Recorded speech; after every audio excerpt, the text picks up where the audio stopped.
जय हिंद, नमस्कार, वंदे मातरम। प्यारे साथियों, एम गुरुकुल पर मैं अंकित मिश्रा आप सभी साथियों का हार्दिक स्वागत करता हूं, अभिनंदन करता हूं। साथियों, जैसा कि आप सभी को पता है कि आपके लोकसभा का चुनाव बहुत जल्दी ही संपन्न हो जाएगा। यह अपने अंतिम पड़ाव की ओर अब बढ़ रहा है और उसके ठीक बाद आपका इसका चुनाव का परिणाम घोषित हो जाएगा और उसके बाद एक बार पुनः आप लोगों की जो भर्ती परीक्षा रुकी हुई हैं या एग्जामिनेशन होने हैं वे आपके शुरू हो जाएंगे। तो अभी देखा जाए तो आपका यूपीपी एग्जामिनेशन लगा हुआ है। यह आपका जून या जुलाई महीने में आपका संपन्न हो जाएगा। और जितनी भी परीक्षा है आपकी स्टेट लेवल की जो भी परीक्षा होती है उसमें भैया एक चीज़ तो कॉमन है कि आपकी हिंदी जो है वो सब में आपको देखने को मिलती है और बिना हिंदी के आपके कल्याण होने वाला नहीं है। और हिंदी एक ऐसा सब्जेक्ट है जिस पे आप लोग थोड़ी सी मेहनत करते हैं और बढ़िया परिणाम आपको मिल जाता है, एक बढ़िया स्कोर आप लोग कर ले जाते हैं। तो आज हम लोग क्या करेंगे, हिंदी की जो हम लोग मोस्ट इंपॉर्टेंट क्वेश्चंस देखने वाले हैं। आज ऐसे मैं सिलेक्टिव क्वेश्चंस आपके सामने रखने वाला हूं जो विगत आपके कई एग्जाम्स में पूछे गए हैं और आगे भी जिनके पूछे जाने की पूरी पूरी संभावना बनी हुई है। तो आइए भगवान श्री गणेश का नाम लेकर के अपनी आज की वीडियो का हम लोग शुभारंभ करें। और आज का पहला क्वेश्चन आपकी स्क्रीन पर ये है, कह रहा है कि ज्ञानपीठ पुरस्कार पाने वाले पहले साहित्यकार कौन से हैं। तो आपको नाम बताना कि ज्ञानपीठ पुरस्कार पाने वाले पहले साहित्यकार हैं। पहले हैं सुमित्रानंद पंत जी, दूसरा ऑप्शन है रामधारी सिंह दिनकर, ऑप्शन नंबर आपका तीसरा अज्ञेय या ऑप्शन नंबर चौथा है आपके Mahavir Verma. According to option आपको बताना कि इनमें से जो आपके चार ऑप्शन दिए हुए हैं इनमें से कौन से साहित्यकार हैं जिन्हें पहले ज्ञानपीठ पुरस्कार मिला है। तो देखिए, जब हम बात करते हैं इस क्वेश्चंस की तो यहाँ पर जो हमारा सही आंसर की अगर हम लोग बात करेंगे तो सुमित्रानंदन पंत जी को मिलता है 1968 में। कब मिलता है? 1968 में मिल जाता है। ठीक। रामधारी सिंह दिनकर जी को मिल जाता है 1972 में। कब मिलता है? 1972 में। और अज्ञेय जी को मिलता है 1978 में। कब मिलता है? 1978 में। महादेवी वर्मा जी को मिलता है 1982 में। कब मिलता है? 1982 में। सुमित्रानंद पंत जी को किसके लिए मिलता है? चिदम्बरा के लिए मिलता है। किसके लिए मिलता है? चिदम्बरा के लिए मिलता है। और रामधारी सिंह दिनकर जी को उर्वशी के लिए मिलता है। अज्ञेय जी को मिलता है कितनी नाव में कितनी बार। और महादेवी वर्मा जी को मिलता है यामा के लिए ज्ञानपीठ पुरस्कार। तो सबसे पहले किसको मिला था, इस आधार पर अगर हम बात करेंगे अकॉर्डिंग टू ऑप्शन तो हम कह सकते हैं कि ऑप्शन नंबर फर्स्ट यानी सुमित्रानंद पंत जी को सर्वप्रथम आपका ज्ञानपीठ पुरस्कार मिला था। हालांकि अगर वैसे देखा जाए, ओवरऑल देखा जाए तो इसकी शुरुआत होती है ज्ञानपीठ पुरस्कार की 1965 से। और जो पहली बार जिन्हें दिया गया वो जी शंकर कुरूप जी को दिया गया था 1965 में ही। लेकिन यहाँ अकॉर्डिंग टू ऑप्शन हमको चलना है, उस आधार पर अकॉर्डिंग टू ऑप्शन हमें क्या करना पड़ेगा कि ऑप्शन नंबर का को पहले को सही करना होगा और सुमित्रानंद पंत जी को यामा रचना के लिए ज्ञानपीठ पुरस्कार दिया गया था। आगे चलते हैं। आज का नेक्स्ट क्वेश्चन कह रहा है कि खड़ी बोली के जनक किसे कहते हैं। ऑप्शन दूसरा कह रहा है कि खड़ी बोली के जनक किसे कहा जाता है। ऑप्शन नंबर एक है गारसा दातासी, ऑप्शन दूसरा है अमीर खुसरो, या ऑप्शन नंबर तीसरा है मुकुटधर पांडे, या ऑप्शन नंबर चौथा है किशोरी लाल गोस्वामी। तो आपको बताना है कि खड़ी बोली के जनक किसे कहा जाता है। देखिए, जितने ऑप्शन हैं ये सब में अपने में एक विशेष हैं और किसी न किसी रूप में जुड़े हुए हैं। तो इनके साथ साथ जो अन्य ऑप्शन हैं उनको भी देखने की कोशिश करिएगा। तो खड़ी बोली के जनक किसे कहा जाता है, वह हो जाएंगे आपके ऑप्शन नंबर बी अमीर खुसरो। कौन हो जाएंगे? अमीर खुसरो। इसी के साथ ही साथ जब हम तबला और सितार का आविष्कारक की बात करते हैं तो तबला और सितार के भी आविष्कारक कौन हो जाते हैं अमीर खुसरो जी। ठीक है। गारसा दत्त तासी की बात किया जाए तो हिंदी साहित्य का इतिहास लिखने की जो शुरुआत किए थे वो थे आपके गारसा दी तासी। मुकुटधर पांडे की बात किया जाए तो छायावाद, कौन सा? छायावाद के क्या थे? ये प्रवर्तक माने जाते हैं। मुकुटधर पांडे छायावाद के प्रवर्तक माने जाते हैं। और छायावाद में आपके मुख्य रूप से कौन कौन से कवि आते हैं? जयशंकर प्रसाद हैं, महादेवी वर्मा जी हैं, निराला जी हैं और सुमित्रानंदन पंत जी हैं। तो ये लोग माने जाते हैं छायावाद के अंतर्गत। किशोरी लाल गोस्वामी, कौन? किशोरी लाल गोस्वामी की अगर हम बात करेंगे तो किशोरी लाल गोस्वामी जो लिखे थे रानी केतकी इंदुमती की कहानी, क्या लिखे थे? इंदुमती की कहानी हिंदी की पहली कहानी मानी जाती है और इसकी रचना करते हैं किशोरी लाल गोस्वामी। तो इंदुमती कहानी कौन लिखता है? इंदुमती लिखते हैं किशोरी लाल गोस्वामी जी। बहुत बढ़िया। चलते हैं हमने आज के नेक्स्ट क्वेश्चन पर। और आज का नेक्स्ट क्वेश्चन आपके स्क्रीन पर ये रहा, कह रहा है कि काली घटा का घमंड घटा में अलंकार है। काली घटा का घमंड घटा में अलंकार है। ऑप्शन नंबर पहला कह रहा है लाटानुप्रास, ऑप्शन नंबर दूसरा कह रहा है यमक अलंकार, ऑप्शन नंबर तीसरा कह रहा है श्लेष अलंकार, या ऑप्शन नंबर चौथा कह रहा है वक्रोक्ति अलंकार। तो आपको बताना है कि इसमें काली घटा का घमंड घटा में कौन सा आपका ऑप्शन सही हो जाएगा। तो जब हम बात करते हैं काली घटा घमंड घटा में, तो यहाँ पे हो जाएगा आपका ऑप्शन नंबर बी, यानी कि यमक अलंकार। कौन सा यमक अलंकार? अच्छा, प्रॉपर्टी क्या होती है? जहाँ पर एक ही शब्द की आवृत्ति एक से अधिक बार आती है लेकिन उसका क्या होता है कि अलग अलग अर्थ प्रकट होता है, वहाँ पर आपका यमक अलंकार हो जाता है। यहाँ पर देखिए घटा शब्द आपके दो बार आए हैं। कितनी बार आया हुआ है आपका घटा? एक यहाँ पे आया काली घटा और यहाँ पे घमंड घटा। ठीक है, एक घटा का मतलब क्या हो जाएगा? काले बादलों का, पानी वाले बादलों का समूह। और एक घटा का मतलब हो जाता है घटान, घटना, डिस्क्रीज। ठीक है, तो काली घटा का घमंड घटा, घटा शब्द एक ही दो बार प्रयुक्त हुआ लेकिन दोनों बार इनके अलग अलग अर्थ निकल कर सामने आ रहे हैं। इस आधार पर यहाँ पे क्या हो जाएगा? यमक अलंकार हो जाएगा। अच्छा, श्लेष अलंकार की बात किया जाए तो एक ही शब्द उसी से क्या होते हैं? कई अर्थ निकलते हैं। जैसे चरण धरत चिंता करत चितवत चारु ओर, और सुबरन को खोजत फिरत कभी व्यभिचारी चोर। अब देखिए सुबरन क्या है? एक शब्द है लेकिन इसका जो अर्थ है वो सबके लिए अलग अलग प्रयुक्त हो रहा है। ठीक, कवि के लिए सुबिरन का अर्थ क्या होता है? सुंदर शब्द रचना, जिससे उसकी कविता की महत्ता बढ़ेगी, लोग अधिक से अधिक उसको सुनना पसंद करेंगे। तो एक कवि के लिए जो सुबरन का अर्थ होता है वह होता है सुंदर शब्द। ठीक, कवि। अच्छा, व्यभिचारी के लिए इसका क्या अर्थ हो जाएगा? तो सुंदर स्त्री। सुंदर स्त्री किसके लिए प्रयुक्त हो जाएगी? सुबरन का अर्थ प्रयुक्त होगा आपकी व्यभिचारी के लिए। और तीसरा चोर की जब हम बात करेंगे, किसकी? चोर की बात करेंगे, तो सुबरन का अर्थ हो जाता है सोना। तो यहाँ पर क्या हो जाएगा? जब एक ही शब्द हो और उसके अलग अलग अर्थ निकले एक ही शब्द के, तो वहाँ हो जाता है श्लेष अलंकार। बट यहाँ पर काली घटा का घमंड घटा, ठीक है, यहाँ पर कौन सा आपका हो जाएगा? ऑप्शन नंबर सेकंड, यानी यमक अलंकार। क्या हो जाएगा? यमक अलंकार। साथियों, यह वीडियो आपके यूपीएसआई, यूपी ट्रिपल एससी लेखपाल वीडियो के साथ साथ आपके टेट में भी ये बहुत ही फायदेमंद होने वाली है। तो इसे ज़्यादा से ज़्यादा क्या करिए, आप चैनल को सब्सक्राइब करिए और वीडियो को शेयर भी करते रहिए। ठीक है, चलते हमने आज के नेक्स्ट क्वेश्चन पर। और नेक्स्ट क्वेश्चन मेरे प्यारे बच्चे ये रहा, कह रहा है दोहे व रोले के योग से कौन सा छंद बनता है? क्या कह रहा है? दोहा और रोला के योग से कौन सा छंद बनता है? कहने का मतलब इसकी ये है कि जब हम दोहा और रोला का मेल करा देते हैं तो कौन सा छंद बनता है? ऑप्शन एक कह रहा हरि गीतिका, ऑप्शन नंबर दूसरा कह रहा कुंडलियाँ, ऑप्शन नंबर तीसरा कह रहा सवैया, या ऑप्शन नंबर चौथा कह रहा बरवे। तो आपको बताना है कि दोहा और रोला के योग से कौन सा छंद बनता है।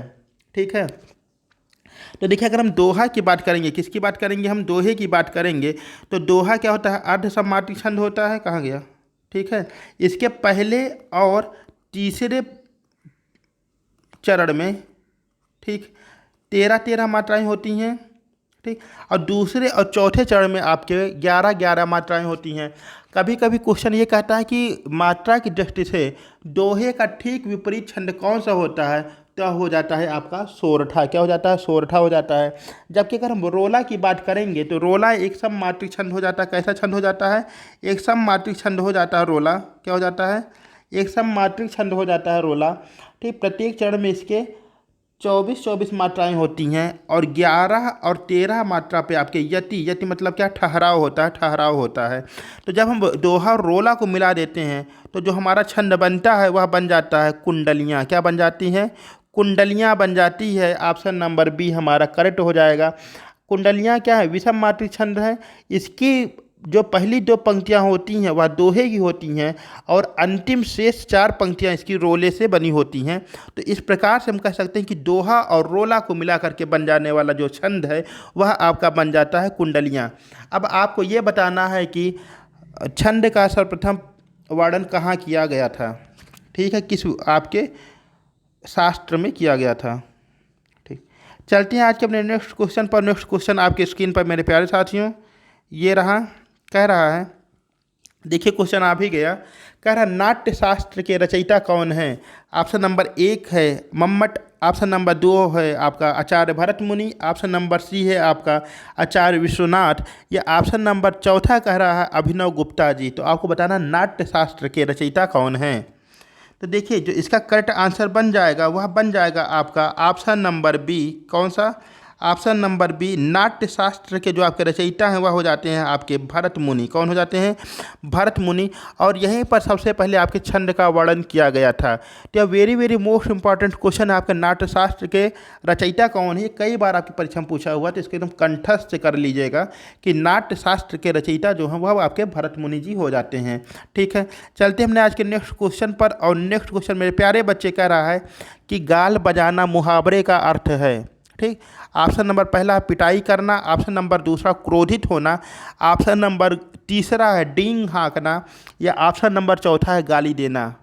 पिटाई करने का मतलब क्या? इधर से पीट दिए उधर से पीट दिए गाल बजा दिए ना, बिल्कुल नहीं। क्रोधित होना भी नहीं होगा, ठीक, गाली देना भी नहीं होगा। तो गाल बजाने का मतलब क्या होता है? ठीक, डींग हाँकना क्या होता है? डींग हाँकना। कोई कोई होते ना, उनसे मिल जाइए तो अपनी वो डींग हाँका करते हैं, कहना पड़ता है क्यों हमने गाल बजा रहे हो। तो गाल बजाने का मतलब क्या हो जाएगा? डींग हाँकना। ये मुहावरे का अर्थ हो जाएगा डींग हाँकना। गाल बजाने मुहावरे का अर्थ हो जाएगा मेरे बच्चे, ये हो जाएगा आपका डींग हाँकना। ठीक है। अच्छा, मुहावरा किस भाषा का शब्द है? तो याद रखिएगा मुहावरा आपकी अरबी भाषा का शब्द हो जाता है। ठीक, बता रहा ना, बहुत ही थोड़े से आपको मेहनत करनी है और थोड़ी सी मेहनत से ही आपको क्या करेगा, हिंदी एक बढ़िया स्कोरिंग सब्जेक्ट आपके रूप में हो जाएगा और बढ़िया नंबर आपको देखने को मिल जाते हैं। आप यूपीपी की बात करिए अगर कांस्टेबल की, तो इसमें 38 नंबर तो आपकी हिंदी ही आने वाली है। और हिंदी का लेवल क्या हो रहता है आप सभी को पता है, अभी आप देखे ही हैं जो एग्ज़ाम आपका कैंसिल हुआ है। ठीक, बहुत ही अच्छी हिंदी पूछी गई थी, कोई बहुत हार्ड क्वेश्चन नहीं थे हिंदी के। क्वेश्चन कह रहा भम्मू सेठ तो बहुत दुष्चरित्र व्यक्ति है, दुष्चरित्र की वर्तनी है। ठीक, कह रहा भम्मू सेठ तो बहुत दुष्चरित्र व्यक्ति है, दुष्चरित्र की वर्तनी होगी। ऑप्शन नंबर पहला है दुष्चरित्र, ऑप्शन नंबर दूसरा है, ऑप्शन नंबर तीसरा, या ऑप्शन नंबर चौथा। तो ये जो शुद्ध वर्तनी वाला है, यहाँ से भी आपके 1 से 2 क्वेश्चन देखने को हर एक परीक्षा में मिलते हैं। ठीक, इसमें क्या होता है, थोड़ी थोड़ी गलती रहती है, वो अगर आप पकड़ लेते हैं तो आपका 1 से 1.5 नंबर पक्का हो जाता है। और यहीं अगर आप गलत किसी गोले को रख देते हैं तो आपका जो है निगेटिव में नंबर चला जाता है। तो आपको बताना है कि भम्मू शेर तो बहुत दुष्चरित्र व्यक्ति है और दुष्चरित्र की वर्तनी क्या होती है।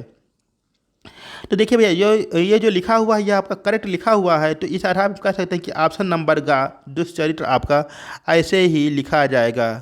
ठीक है, तो ऑप्शन नंबर गाम क्या कर रहा है, दाम छोटे की मात्रा और आपका सलजम वाला था सा चा, आराम छोटे की मात्रा और त्रा से त्रिशूल आपका दुष्चरित्र बन जाएगा। अच्छा, अगर कोई पूछ दे कि दुष्चरित्र में संधि कौन सी है, तो इसमें हो जाएगी विसर्ग संधि। जो इसकी संधि विच्छेद होगा वो बनेगा दुह, और जमा क्या बन जाएगा, चरित्र। जब हम ये करेंगे तो आपका क्या बन जाएगा, आपका बन जाएगा दुष्चरित्र। ठीक है, चलते हमने आज के नेक्स्ट क्वेश्चन पर मेरे प्यारे भाई। और कह रहा है शुद्ध वर्तनी आपको फिर से एक बार बताने की निम्नलिखित में से किसकी वर्तनी शुद्ध है। ठीक, ऑप्शन नंबर 1 है आपका मन योग, ऑप्शन नंबर दूसरा ज्योत्सना, ऑप्शन नंबर तीसरा प्रदर्शिनी, या ऑप्शन नंबर चौथा अनाधिकार। तो आपको बताना है कि कौन सी इसमें वर्तनी शुद्ध लिखी हुई है। तो देखिए, मन योग नहीं होता, ये होता है मनोयोग। क्या होता है ये, मनोयोग होता है। ठीक है, मनः जमा योग करने पर बन जाता है मनोयोग। ठीक है, इसमें विसर्ग संधि देखने को मिलेगी आपकी। ठीक, ज्योत्सना अभी छोड़ते हैं, प्रदर्शिनी नहीं होता, प्रदर्शनी होता है, इसमें जो छोटी सांप छोटी की मात्रा ये नहीं लगेगी। और अनाधिकार नहीं, ये अनधिकार होता है। क्या होता है, सॉरी कहाँ गया, ठीक है, ये होता है आपका अंधिकार। अरे भैया रुको। ठीक, तो इसमें आप जो करेक्ट आंसर बन जाएगा वह बन जाएगा आपका ऑप्शन नंबर बी, यानी कि खा ज्योत्सना। ज्योत्सना आपका सही लिखा है। एक बार वर्तनी देख लीजिए, आधा जा है, या में ओ की मात्रा है, आधा सा, आधा टा है, आधा सा है, और ना में बड़े आ की मात्रा, आपका हो गया ज्योत्सना। ठीक है, चलते हैं आज के अपने नेक्स्ट क्वेश्चन पर। कह रहा है सिर्फ अपना हित चाहने वाला। ठीक, इसके लिए वाक्यांशों के लिए एक शब्द क्या बनेगा। ऑप्शन नंबर 1 है प्रार्थी, ऑप्शन नंबर दूसरा है निवेदक, ऑप्शन नंबर तीसरा स्वार्थी, या ऑप्शन नंबर चौथा है हितार्थी। तो देखिए, प्रार्थी कौन होता है, जो प्रार्थना करता है उसको कहते हैं प्रार्थी। ठीक है, जैसे जब हम लोग स्कूल टाइम में क्या करते थे, एप्लीकेशन लिख के देते थे छुट्टी के लिए, ठीक। तो लिखते थे, उसके बाद क्या करते थे, दाहिने हाथ नीचे को लिखते थे प्रार्थी, है ना, प्रार्थी फलाने कक्षा 4 और खेतिहर चोर टाइप का जो हम लोग लिखते थे, वो सब क्या होता था, प्रार्थी, ठीक। यानी प्रार्थना करने वाला प्रार्थी और निवेदन करने वाला निवेदक, अपना ही चाहने वाला क्या, स्वार्थी, क्या, स्वार्थी। जैसे इस समय नेताजी लोग घूम रहे हैं, है ना, तमाम ढेर सारे वादे कर रहे हैं, हम आपके लिए ये कर देंगे, ऐसा कर देंगे, वैसा कर देंगे, आपके दरवाजे पे कुआं खुदवा देंगे जिसमें आप गिर के मर जाइएगा, ठीक। तो वो क्या कर रहे हैं, आपके लिए हित की बात नहीं कर रहे हैं, वो अपने स्वार्थ की बात कर रहे हैं कि आप उनको वोट दीजिए, वो फिर से क्या करें, कुर्सी पे विराजमान हो जाएं, ठीक। चलते हैं आगे आज के अपने नेक्स्ट क्वेश्चन पर। नेक्स्ट क्वेश्चन क्या कर रहा है कि बच्चों को सुलाने के लिए गाया जाने वाला गीत, इसको क्या कहते हैं। ऑप्शन नंबर 1 है आपका प्रभाती, ऑप्शन नंबर बी दूसरा कह रहा बिहाग, ऑप्शन नंबर तीसरा कह रहा लोरी, या ऑप्शन नंबर चौथा कह रहा सोहर, ठीक। तो बच्चों को सुलाने के लिए गाए जाने वाले गीत को क्या कहते हैं, ठीक। तो देखिए जो प्रभाती है, प्रभाती क्या है आपके सुबह के समय कुछ गाया जाने वाला गीत है। बिहाग क्या है आपका, एक राग का प्रकार है, ये वियोग से संबंधित है आपका, ठीक। जो बच्चों को सुलाने के लिए प्रयोग होता है वह होता है लोरी, क्या होता है, लोरी। देखिए अभी क्या है कि मोबाइल का युग है, ठीक है, बच्चा क्या किया, रोया, माँ लगा के दे दी कार्टून, बच्चा आराम से एक कार्टून देखा, गाय भैंस बकरी, और आराम से सो गया।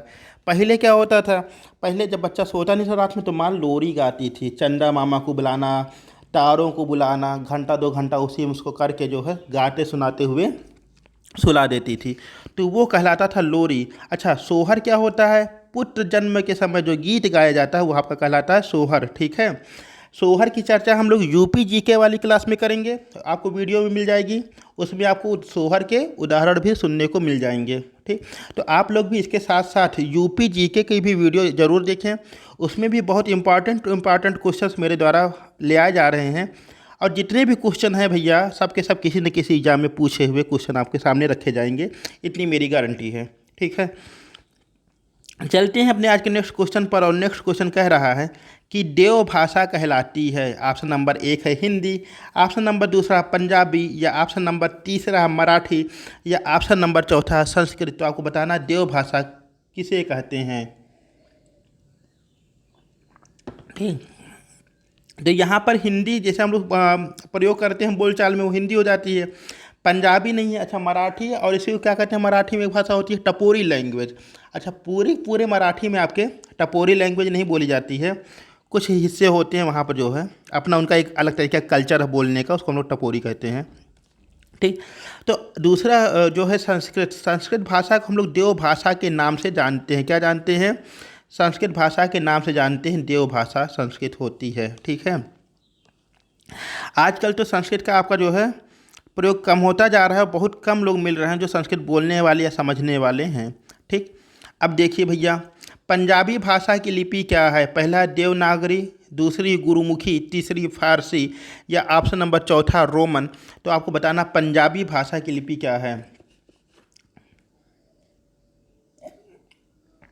तो देखिए पंजाबी शब्द सुनते ही आपके सामने जो है जो एक सिख समुदाय की एक संरचना सामने आती है, एक बड़ी सी पगड़ी सॉरी, एक बड़ी सी पगड़ी बांधे हुए कोई भी सामने आपके पुरुष खड़े हैं, तो इन पगड़ी के सम्मान में क्या होता है कि इनकी अगर महिमा का वर्णन किया जाए तो इनकी महिमा का वर्णन किया ही नहीं जा सकता है। जो हमारे 10 धर्मगुरु हुए हैं, एक से बढ़कर एक धर्मगुरु हुए, और उन सभी को मेरी तरफ से बहुत बहुत नमन। तो पंजाबी भाषा की लिपि क्या होती है वो आपको बताना है। तो देखिए हिंदी तो आपकी लिखी जाती है देवनागरी लिपि में, ठीक। गुरुमुखी लिखी जाती है। पंजाबी भाषा की लिपि क्या है आपकी, गुरुमुखी हो जाएगी, क्या हो जाएगी, गुरुमुखी हो जाएगी। और जो हम लोग उर्दू लिखते हैं, क्या लिखते हैं, उर्दू अलिफ बे ते से, ठीक। उर्दू हो जाती है आपकी फारसी भाषा में, और रोमन के अंतर्गत हम लोग इंग्लिश को लिखते हैं, ठीक। तो पंजाबी भाषा की लिपि क्या है, वह हो जाती है आपकी गुरुमुखी। बोलिए सियावर रामचंद्र जी की जय। आगे बढ़ते हैं, हमने अगले क्वेश्चन पे कह रहा कवि का स्त्रीलिंग क्या होगा। बहुत बढ़िया क्वेश्चन, और भाई साहब ये भी अनंत बार पूछा गया है क्वेश्चन, आयोग का बहुत ही फेवरेट क्वेश्चन है कि कवि का स्त्रीलिंग क्या होगा, ठीक। ऑप्शन नंबर पहला कह रहा कवयित्री, ऑप्शन नंबर दूसरा कह रहा काव्ययित्री, ऑप्शन नंबर तीसरा कह रहा कवयित्री, या ऑप्शन नंबर चौथा कह रहा काव्ययित्री। ठीक, तो देखिए कवि जो क्या करता है, कविता पढ़ता है, मंचों पर जाता है, कविता पढ़ता है। ठीक, अगर आपके बगल में बैठ गया तो कविता सुना सुना के बोर कर देगा। जैसे एक बार क्या हुआ कि दो लोग एक साथ कहीं जा रहे थे ट्रेन में, तो अमूमन होता है ना कि लोग बगल वाले से पूछ लेते हैं, भाई साहब आप क्या करते हैं। तो पूछे भाई साहब आप क्या करते हैं, बोले कि हम मैं कवि हूँ। कवि महोदय दोबारा पूछे सामने वाले से, भाई साहब आप क्या करते हैं, कहें जी मैं बहरा हूँ। अब इनकी कविता कौन सुने पूरी रास्ता, है ना। तो कवि का स्त्रीलिंग क्या होगा, तो देखिए यहाँ पर बहुत ध्यान रखिएगा, यहाँ पर जो आपका करेक्ट आंसर बनने वाला है वह बन जाएगा ऑप्शन नंबर गा। कौन सा बन जाएगा, ऑप्शन नंबर गा, कवयित्री। क्या बनेगा, कवयित्री, का वा याम छोटी ई की मात्रा और राष्ट्रीय स्कूल में बड़ी ई की मात्रा, आपका कवयित्री बन जाएगा। ठीक, कई बार ये आपका क्वेश्चन पूछा गया है। ठीक, तो देखिए आगे चलते हैं। आज का अगला क्वेश्चन बच्चे क्या कह रहा है निम्नलिखित में से बहुवचन छाटिए। ठीक, अच्छा एक वचन और बहुवचन, बहुवचन क्या होता है, जब किसी की बहुरिया कुछ कहे तो उसको कहते हैं बहुवचन। ठीक, तो कह रहा निम्नलिखित में से बहुवचन छाटिए। तो ऑप्शन नंबर एक है आपका लड़का, ऑप्शन नंबर दो है प्राण, या ऑप्शन नंबर तीसरा है आपके माता, या ऑप्शन नंबर चौथा है किताब। तो बताना है आपको कि बहुवचन इसमें से कौन सा होगा। तो देखिए जब हम लोग लड़के का बहुवचन बनाते हैं, लड़का का बहुवचन बनाते हैं, तो यहाँ क्या बन जाता है, लड़के बन जाता है। क्या बन जाता है, लड़के बन जाता है। माता का बनाते हैं तो माताएं हो जाता है, क्या हो जाता है, माताएं हो जाता है। और किताब का बनाते हैं तो हो जाता है किताबें, क्या हो जाते हैं, किताबें। ठीक, लग रहा है कि वो सब पैनल लेना पड़ेगा अब। ठीक है, तो निम्नलिखित में से बहुवचन छाटिए, तो आपका जो करेक्ट आंसर बन जाएगा वह बन जाएगा प्राण। क्या, प्राण। कुछ शब्द हैं जो आपके हमेशा क्या होते हैं, बहुवचन में प्रयुक्त होते हैं, जैसे प्राण। ठीक, उसके प्राण पखेरु निकल गए। ठीक, हस्ताक्षर, कृपया अपने हस्ताक्षर बना दीजिए। ठीक है, तो प्राण और आपके हस्ताक्षर ये क्या होते हैं, हमेशा बहुवचन में प्रयोग होने वाले शब्द होते हैं। चलते हैं आज के अपने लास्ट क्वेश्चन पर, और लास्ट क्वेश्चन कह रहा है कि लोहा गर्म था, वाक्य में लोहा क्या है। ठीक, कैसी संज्ञा ये आपसे पूछ रहा है, द्रववाचक है, जातिवाचक है, समूहवाचक है, या इनमें से कोई नहीं। ठीक, तो लोहा कैसी संज्ञा हो जाएगी, लोहा, सोना, चांदी, हीरा, सबका सब क्या हो जाएगा आपका, जिन वस्तुओं की हम लोग गणना कर सकते हैं या उनका नाप तोल कर सकते हैं, वो आपकी कहलाती हैं द्रववाचक संज्ञा। क्या कहलाती हैं, द्रववाचक संज्ञा। और इस तरह से आज हम लोग बखूबी के साथ हमने 15 के 15 क्वेश्चन को देखे। वीडियो पूरी देखने के लिए आप सभी साथियों का तहे दिल से एक बार मैं फिर शुक्रिया अदा करता हूँ। आप लोग ऐसे ही प्यार बनाए रहें और पढ़ाई करते रहें। धन्यवाद, मिलते हैं अगली वीडियो में, तब तक के लिए बाय बाय। मेरे महबूब कयामत होगी।